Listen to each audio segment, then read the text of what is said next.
just for everybody joining us, we are going to be going live about upstyling, updating your home, your garden.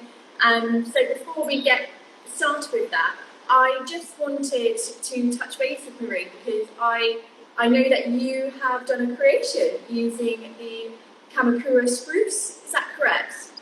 Yes, that's right. I made this lumber cushion. I'll go back a little bit.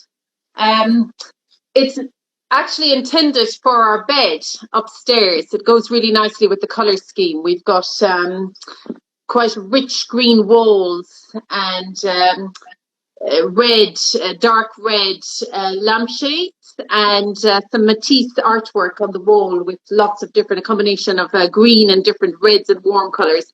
So I wanted to add a little bit more green to the bed. We had sort of dark pink and sort of a rust colour velvet cushions.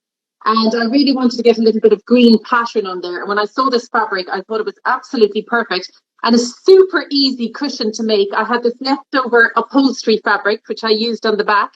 And, you know, I didn't bother getting a zip or anything. It's literally just folded into itself.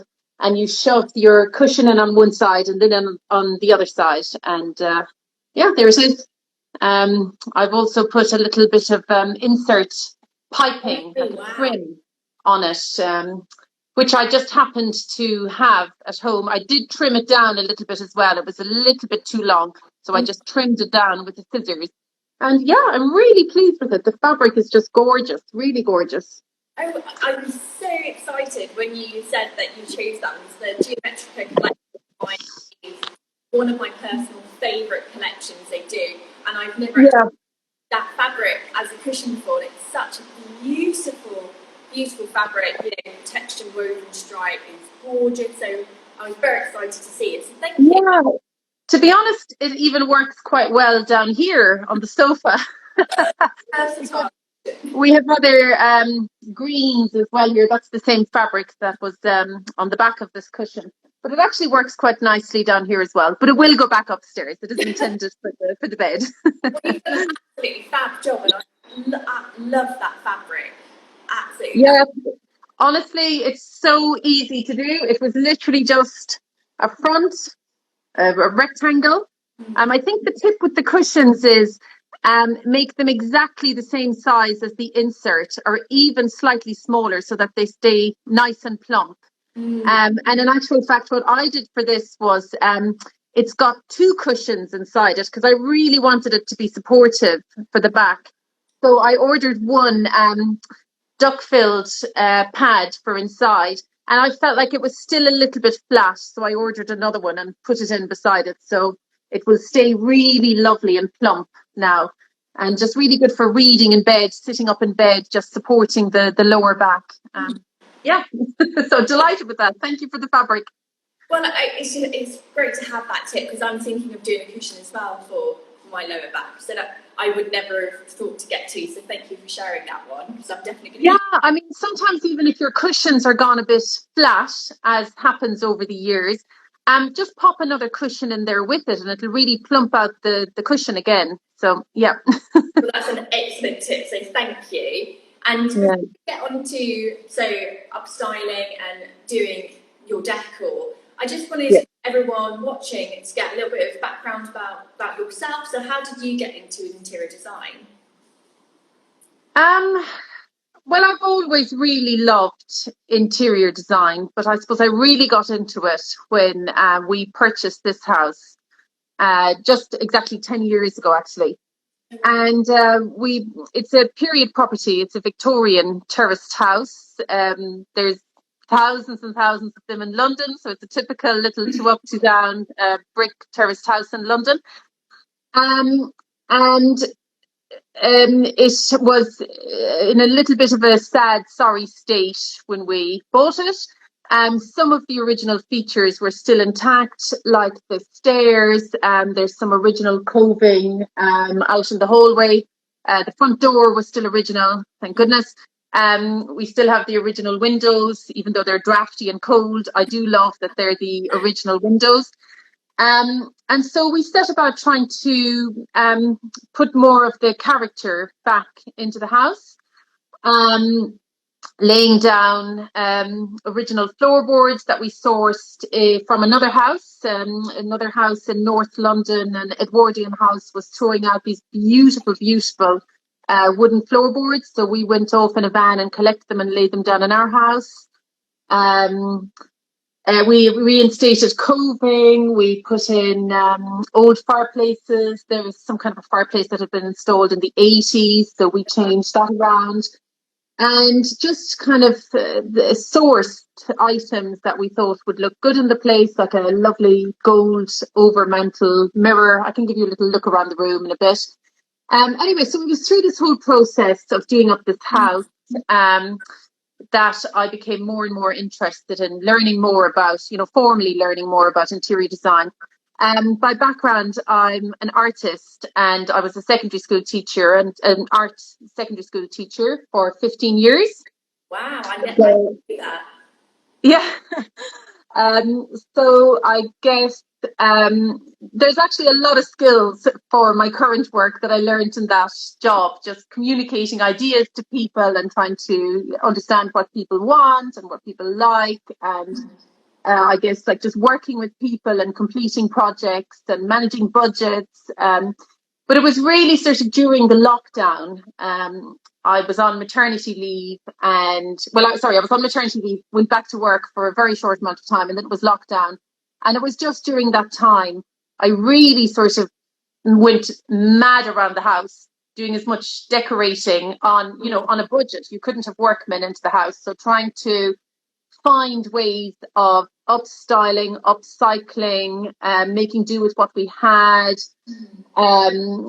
painting a lot, sanding. And I also then started an online diploma in interior design. And that took me over a year to finish. I have graduated, but there's still a few advanced modules that I'm completing in that, such as like branding and a few things like that. And since then, the word got out. I guess it started off with parents from school, actually, who started to ask me to help them with projects. And then just through word of mouth, I'm now finding myself working as an interior designer, which is just amazing. And I've just done my website now, so hoping to branch out even more beyond just my local area. And that's still working in the house, of course. That'll never be finished. But also now have done quite a few projects under my belt and lots more work lined up as well. So it's been a really interesting journey, really fantastic. Wow, I just find that so inspiring that anybody could get into interior design. So thank you for sharing that, because I think a lot of people probably watching would probably like to go into that sector and think about it, and it's just so refreshing to know that it is so accessible for everybody. Yes. I mean, I would definitely recommend, if you're getting into it, to get yourself a qualification as well. And then just start taking on projects, finding out even at the start, you might even have to help people a little bit for free, but just getting that experience, you learn so much on every project. I mean, a lot of it is really boring stuff about like plaster and pipes and electrics and but all of that is incredibly important as well. It's not just about kind of the choosing the pretty fabrics and the cushions, which is all just lovely, but that is really the end part of a lot of the projects. So it's definitely an area people can get into. It's quite accessible if they're not afraid to put themselves out there. Amazing. So thank you for sharing that. And I just want to go into, you mentioned upstyling. So what is it, and how do you go about doing that? Do you just pick an item that you like the look of and then go, what can that turn into? So Yeah, I mean, the way I understand upstyling is trying to make your house look fancier, more elegant, more designed, but on a budget. So, for example, you might just think about your bed. You might have an old bed that you might love to get a new bed, but a new bed is very expensive. So you might, for example, be able to do things like, well, you might be able to paint the bed, or you might be able to sand back the bed, or you might even be able to just get a new headboard. I mean, you could maybe find something on eBay, maybe even a vintage headboard or some kind of a mid-century or a rattan headboard. You might even decide you could upholster your headboard. That's something that's super easy to do. You literally just buy foam, you spray mount it on and staple fabric around it. So, I mean, you could get a couple of meters of fabric for maybe, depending on the fabric, £70, £80, and then you could have a really fabulous headboard. But even if your budget didn't stretch to that, you can distract from the bed by putting a few, even make your cushions, make your pillows a little bit bigger. You could get the Oxford pillowcases, which have the extra border of fabric around them, and stack them 2 pillows deep against your headboard, and you'll hide a lot of the headboard like that. Stack your pillows one in front of the other, and stack some more pillows in front of that, and put a lovely throw on your bed. Yeah. Another thing that can really make your bed, your whole room, look so much better is by putting a rug under the bed. So you're zoning the area of the bed. So you could even there's so many beautiful rugs out there. I mean, if you're willing to go secondhand, there are so many beautiful rugs available on eBay or Facebook Marketplace or at car boot sales. You give them a bit of a clean, and they can be so beautiful. So yeah, things like that, really easy to do. Your new sofas are really expensive, but you could just make it so much nicer with your cushions. Even your cushions, you could upstyle them, as I was saying earlier, by putting bigger cushion inserts in them to make them look much fuller and fluffier. You could make your own cushions and dress up your sofa like that. Even things like putting a pom-pom trim on a cushion, or putting a pom-pom trim on a throw or something. Even things like your coffee table. You can style up your coffee table a little bit, put a little stack of books on it, put a plant on it. There's loads of things as well that you can do around your room, like even simple things like changing your doorknobs, because a lot of the time in our houses you might have the kind of builder standard doorknobs. And you can actually buy doorknobs secondhand as well on eBay. Sorry, hang on, just hold on.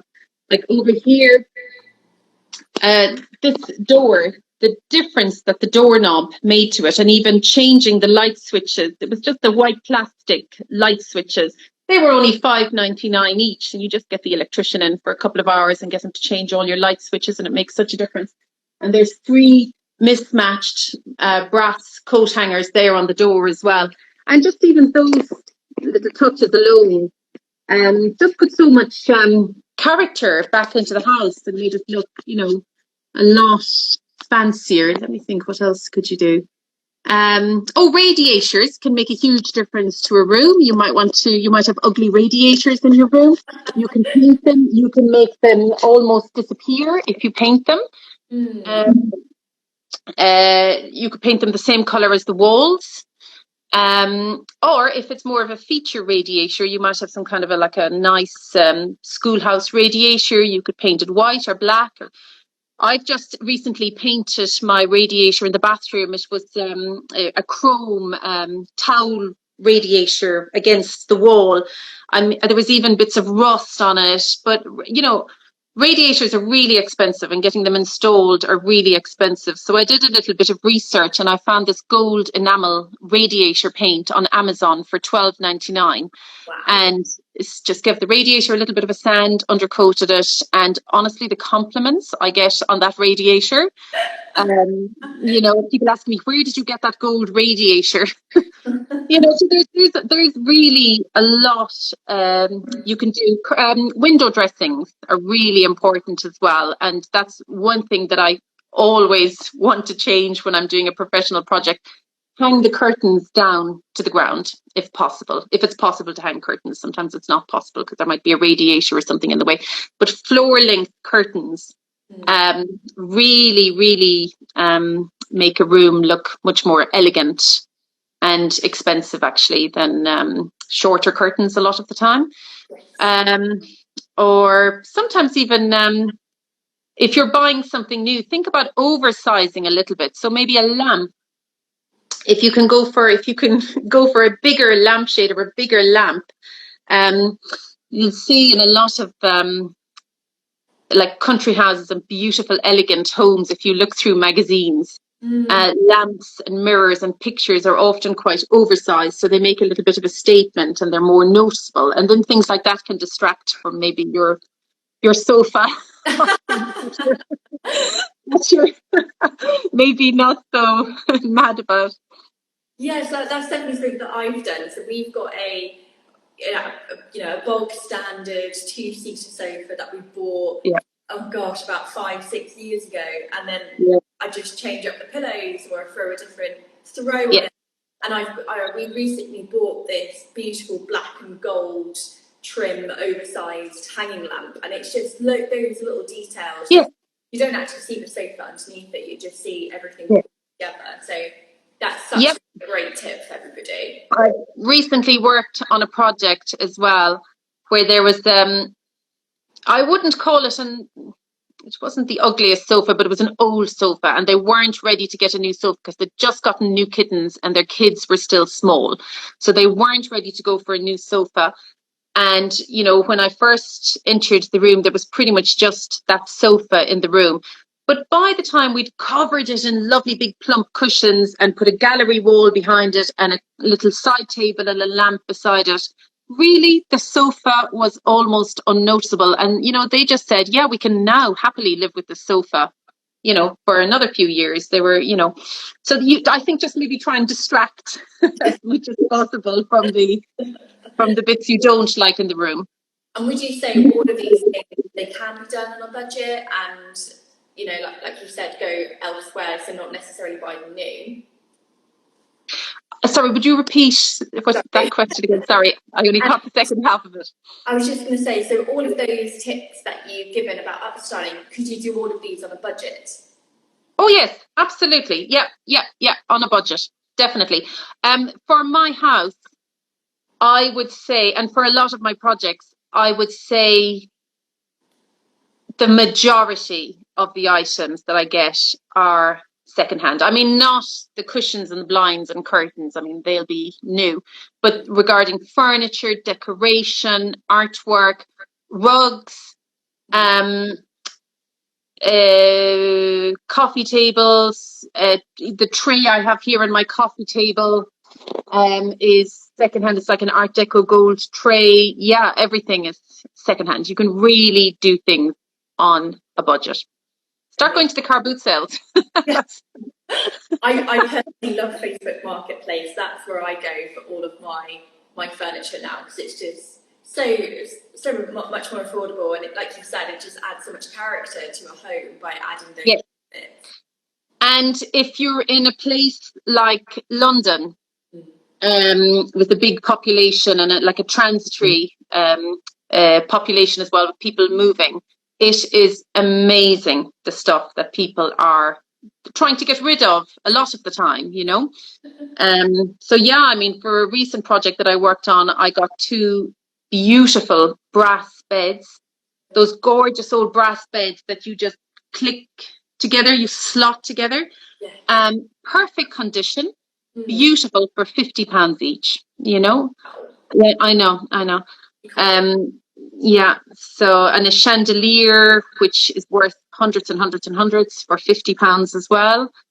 I mean, a lot of the time you can get the items for free. Sometimes it's like the installation then is, the paying the electrician or the workmen. That's more expensive. Now, obviously, I wouldn't recommend you do your own electrical work, but a lot of the other work you can do in the house if you're up for it, Wow, that's such a, I never really knew what upstyling was. It was one of those words that you heard of, but you didn't really know what it was. So thank you for sharing that. And with upstyling, you mentioned adding character. So how would you add character to an interior, or is it very just bespoke to what style you want?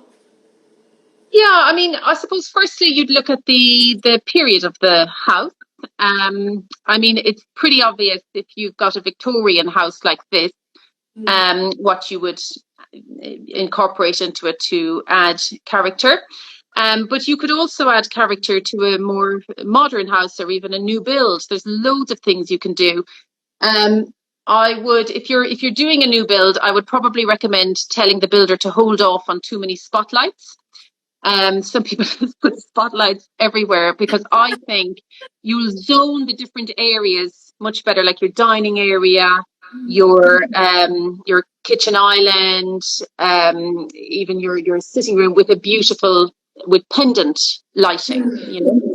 And there's so many different types of lighting that you can choose from. But you know, I've recently been working on this project where the whole entire downstairs was just spotlights, you know. So the first thing that I recommended was just thinking about different lights that could go into the different areas of downstairs. It was all open plan, but different pendants to zone the different areas. So yeah, lighting's really important. Of course, lighting can be freestanding as well. I mean, just in the corner there behind me, I have a really nice kind of a reading lamp in the corner, so that I don't always have to have the big light on. Also, things like paneling is a super easy way to add character to any room. It could be a period building or a new build as well. Paneling is so easy to do. You can go to the timber merchants and with your measurements, and they'll cut all the links of MDF or plywood or whatever it is that you want to use. And you can do it yourself if you have no more nails, the glue tube.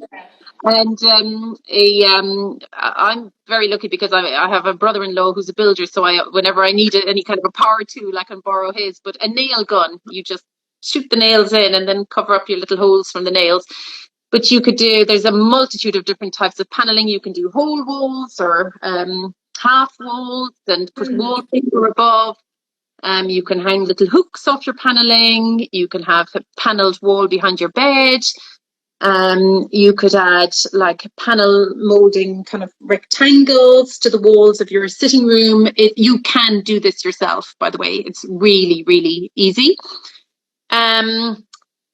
What else? I think things not being too matchy as well adds a lot of character. Like if you can make your house make it look like it's been kind of evolving over time, like it's a little bit more collected and therefore like mismatched, and it's kind of like your life's your life story is in this room a little bit, you know. So like for example in this room, can I turn this around? I wonder, just to show you. Oh, I can. I'll just show you. This coffee table here used to belong to my husband's parents. It's actually Brazilian, and it's from the 60s, and it was part of a 3-piece suite. So we still have that, you know, things like the TV stand over there. It's not secondhand, but my husband has had it for decades. The mirror there over the fireplace, and you must excuse the mess because we are having the kitchen done, so half the kitchen is inside and half of my sitting room, so sorry about that. But that mirror there, which really fits in with the period of the property, was only £50 on eBay. The fireplace, which is really, I did really want this room to have a nice focal point. And there was a very characterless fireplace in this room. So pretty much the first thing we did when we moved in, along with the floors, was to replace that fireplace. And all of the colour scheme actually comes from the tiles in the fireplace. The colour scheme from the room was taken from those tiles. This lovely old vintage Turkish rug. I mean, it's a bit tatty, it's old, it's a little bit frayed, but that was from a car boot sale. It was only £80, and, we just love it. That chair there, that was given away for free by an antiques company on Instagram. They just said did someone want to come and collect it? So there's lots and lots of ways you can add character. make it personal as well. I mean, I've put up lots of gallery walls around the house. Some of the artwork I did myself. Oh, wow. And some of it is just collected from different exhibitions I've been to over the years. I think things like a lot of people, I'll turn it back around to myself again, sorry. Adding cornicing, like that was another thing that was missing in this room. There was no coving left on the ceiling. It had been ripped down. I mean, there would have originally been some. So we reinstated that and a ceiling rose as well. And that really brought the room together as well. Wow. Another thing which adds great character to a room is strong colours. I don't have a lot of really strong, rich colours in my own house, but I have used a lot of them in projects. And people might be a little bit initially nervous that they might make a room feel dark or smaller.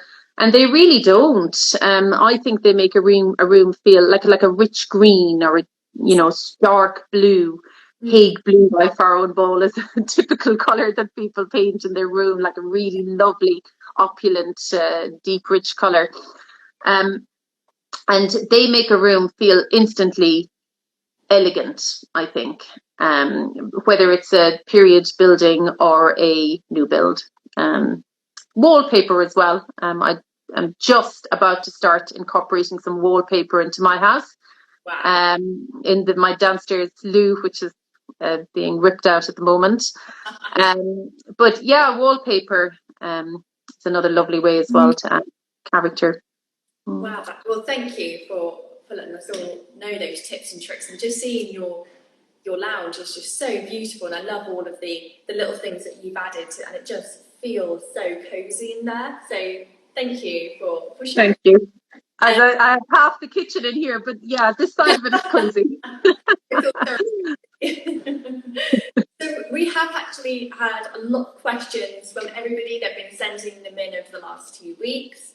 If any of you watching want to have any of your questions answered, do pop them in the comment section. So we're just going to go straight in with the first one, which is, if that's okay with you, sorry. Go for it. What are the rules to follow when mixing fabrics with different prints in a room? Yeah, I would say remember that you've got a colour scheme in the room before you start looking at your patterns. So usually in a room, you might be using around 3 colours. So you'll have your wall colour, you might have a colour on your rug or on your window dressing. So whatever patterns you go for, they should link into your colour scheme. And again, I suppose I'll just use the example of this room to illustrate. The 3 main colours in this room are, again, they come from the tiles in the fireplace, but there's blue and there's rust and there's green. Green is sort of the accent colour in the room. So, look at the fabrics. So there's a link between the fabrics. You can see there's a little bit of a link in that there's a geometric shape. One is more like a textured Devore pattern. And well, this one's a textured pattern as well, but it's got different colours in it. And I'm not actually quite finished with the patterns in this sofa yet, in my cushions, because what it's missing is a big pattern. I think it works really well when you vary the scale of patterns. So you might have, for example, say if you're going for floral patterns, you might have something, I've actually just got my lined samples here. You might have something, I've been choosing fabrics for my new blinds that are going on the windows. You might have something like quite a large scale floral pattern like that. But then along with this, you might put more of like a chintzy little pattern with smaller flowers, So there's a link between them. There might be a link in the theme of them, the motifs, but the scale is very different. And that can work quite well just to kind of make your eye jump back and forth between the patterns rather than them being all too samey. As well as that, as I said earlier, I don't like patterns personally to be too matchy-matchy. So, for example, for the blinds, I'm actually working with blinds to go at the moment, and they're very kindly gifting me some lovely Roman blinds for the bay window. And I did a poll on Instagram stories the last few days to ask people to choose their favorite fabric. And this was actually the one that won out at the end. And it's absolutely beautiful. It's a William Morris pattern. Stunning. And why I think people probably went for it was because of the light background. It's not too busy. It's not going to dominate the room because the bay window is a large window. So it's going to be quite, especially when the blinds are down, it's going to be quite a large area of pattern. But something like this won't dominate the space. And you can see the colors, the three colors are the colors that are in the room anyway, So you can imagine like it wouldn't look right if you had bright red in this blind, or like a really dark blue, or a yellow. A yellow would just not match this color scheme at all, So some of the other contenders were this one. This one came second. It's another William Morris pattern. It's beautiful as well. It's really beautiful. And I did really consider this one as well. But I just think with the background, it might be a little bit heavy. However, Blinds to Go have very kindly offered me some cushions as well to go on the sofa. But I don't want them to match this. So what my next job will be to choose something that links with it somehow. Like this could work really well. I can visualize these as the cushions along with what's already there. And there's a blue cushion as well on the sofa. So something like this, and lay your fabrics side by side. Do you see how that links quite nicely together? I think it's got the green here, and obviously this is a plain cushion because it's nice to give the patterns a little bit of space as well to stand on their own. But something like that, I haven't made the final decision, but a cushion in this fabric could look really, really nice with these other two fabrics. That looks like the Pimpernel, am I right? It is, yeah, it is the Pimpernel, yeah. The other one is going to be, this is the honeysuckle and tulip. This is the honeysuckle and tulip, and this is the Pimpernel one. So both quite big and large scale. This one could actually work quite well as well, in fairness, because it goes really nicely. That lovely rusty blush pinky colour is very similar to what's in the sofa. So I haven't made up.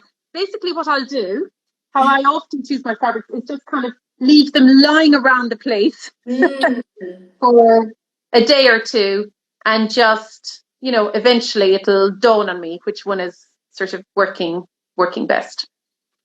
Wow. Well, thank you so much. I think they're going to really appreciate your answer, because you've given me loads of inspiration now to put some William Morris prints in my house. Oh yeah, they're fabulous. They're really, really. I just love William Morris so much, and he was from up the road here in Hammersmith, actually. I never knew that. So thank you. And then the next one, is a nice follow-on. Is where do I start when deciding on a colour scheme? Yeah, that's a really brilliant question. You might be already starting with an element that's already in the room. So, for example, I mentioned a moment ago, just in case you're just joining, I'll show you again. This room was like a white box, and we installed this fireplace. We really, really liked the tiles. And so the entire colour scheme has come from these tiles. Okay, so you might have some thing in your room. Let's just say you're working from an almost blank slate, but you might have something you want to be in the room. It might be an artwork, for example, that you could sort of pick the colors out of, or it might be that you have a cushion, or you already have the rug, and you might work from there. In fact, the projects that I spoke about earlier with all of the spotlights, that was almost empty room. They needed everything from scratch. They completely renovated their house, and they wanted to completely start from scratch, which was actually a really good idea, because their old furniture would not have sat very well in the new space. They needed to go a little bit more contemporary. And literally the only thing that they wanted to keep in the room was this one cushion. And the cushion was, it had a kind of inky pattern, and it had turquoise, sort of a rich turquoise colour, grey and navy in it. It was a really pretty cushion. And so they really didn't know where to start. And so we just decided, let's just start with this cushion, you know. And so we went with, there was navy in the rug, navy and grey rug, a beautiful grey velvet mid-century style sofa, and a sort of a similarly matching chair. And the cushion actually wound up going on the chair because there was only one of the cushions, so it went on the chair. And then on the sofa, we put navy grey square cushions, and then some rectangular turquoise cushions, all velvet. And then the artwork up on the wall behind was like an abstract landscape, again, picking up those colours. And there's kind of rules as well with color schemes. I mean, I don't like to say rules, but you know, there are things that I would tend to follow, like the 60-30-10 ratio rule. I don't know if you've heard of this, but just think of like what you want to be your main color. And so that might be the walls. Although you might want to pick up that color again in a few accessories, or maybe in the artwork, or it might be a color that's, you know, the part of the rug is that color. So, for example, in this room, the 60% color is the blue on the walls, which is also picked up. I'll turn the camera around again, actually. Also picked up in the rug. You can see the blue there, blue on the walls, blue cushion. Let's see, is there any more blue? No, well, that's it. Okay. And the blue came from the tiles you can see over there. So then my 30% color, which again, you can see the rust color there in the tiles. There's the similar rust color. Oh, it's coming out a bit stronger on my screen than it is in real life for some reason. It's a little bit more rusty than that. Rust sofa, vintage piece of, vintage blanket there. Rust sofa over there. I'm sorry about the mess. Can you just only look at the lampshade? Rust lampshade. Again, things like the little rust plant pots, even the old terracotta planters there. And the cushion. And then finally, the last colour, which you would want to be about 10%, is the green. So there's a little bit of green in the cushions. That old cushion there, that old seat pad was upholstered in the same in the same fabric. And, you know, just obviously the plants, I would consider the plants part of the colour scheme as well, the greenery of the plants. And there's some green candlesticks there. Amazing. And even that elephant that I found at a car boot sale, I couldn't believe it because he's the exact same colours as the colour scheme of this room. So, yeah, I would just kind of, my tips would be, I wouldn't say rules, I'd say more tips, is to sort of think of, see if there's something in the room, first of all, that could be a starting point for a colour scheme. And or else introduce something yourself. It might be like I recently started another project and it was a totally blank room. And I just said to the client, look, let's just start with the blind. You need a blind for the room.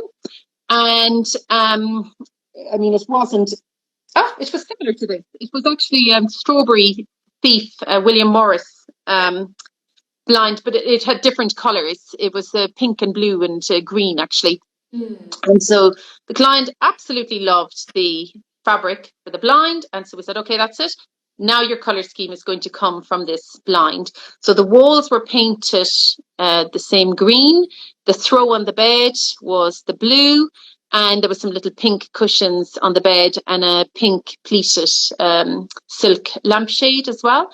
So yeah, there's various ways you can go around it. You can either introduce something yourself, which will be the starter point for the colour scheme, or maybe find something in the room that's the colour scheme, and then just think about the ratio of the colours. You don't want it to be like 50-50 or 30-30-30. You really need to have one main colour and then try and have one colour just accents of it so that your eye moves around the room as well, like the little pops actually, that's what they call it, pops of colour, pops of your, in this case, the green accent colour, which includes the plants, which makes your eye travel around the room.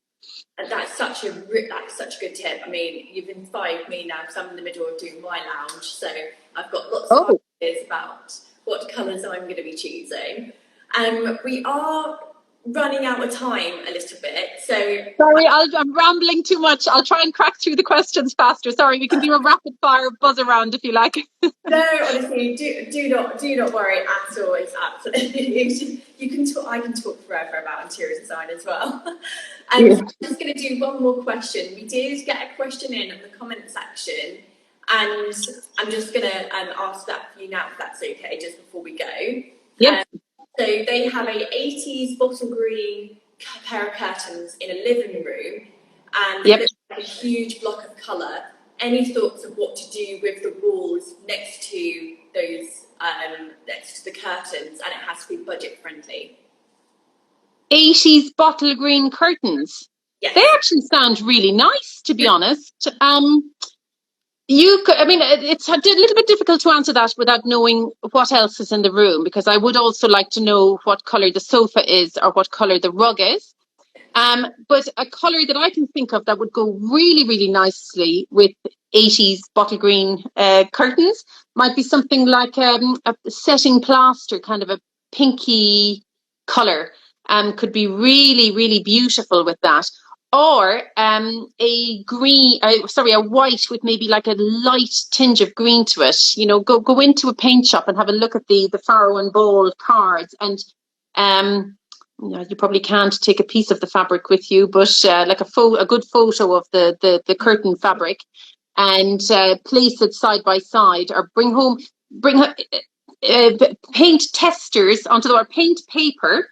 Put your testers on the paper and put them right up behind the curtains so that they're coming out, and look at them at different times of the day as well.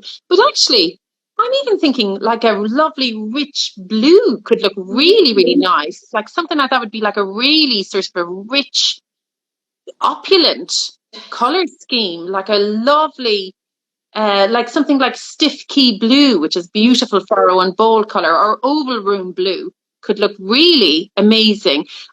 Whoever sent that question, if you would like to send me a picture of your curtains and a picture of the room, I'd be very happy to have a proper look at it. It's a little bit hard to answer the question just like in isolation without seeing the rest of the room. That sounds, I love that idea of having 18s bottle green curtains. They sound fab. I do too, yeah. So we have, unfortunately, everyone, run out of time. I just wanted to say thank you to Maureen for joining us and just letting everybody know your tips and tricks. I really appreciate it. I've just moved into my first home about 5 months ago, so I'm really excited now to take what I've learned today and go out and be very, very adventurous for once. So thank you. Brilliant. Pleasure. Real pleasure. Thank you. Have you got any final tips and tricks for everybody before you go? I would just say, don't worry about trends. If you like something, buy a sample. Just get loads of samples and put things together and lay things side by side. But if you like something, just try it. It may work or it may not work, but just trust your gut instinct and don't worry too much about what other people might think. But I would say buy samples and lay things side by side, and don't be in a rush. Live with things for a few days before you make decisions. But if you like something, go for it. Oh, that is a good tip. I'm definitely going to be going home and telling the husband we have to have a green lounge now, because I've just fallen in love with that idea now. Don't tell him anything. Just you come home someday and you'll have it painted. That's an excellent idea. I'm definitely going to do that. So thank you so much, Maureen. I really do appreciate it. And also thank you to everybody for sending in your questions over the last 2 weeks and popping them into the comment section and joining us today. I'm so sorry we didn't get to do all of the questions. I love interior design, so it's one of those things you can just talk forever. So thank you, everybody, and thank you to Maureen as well. So pleasure. Thank you very much. Thank you. Bye-bye.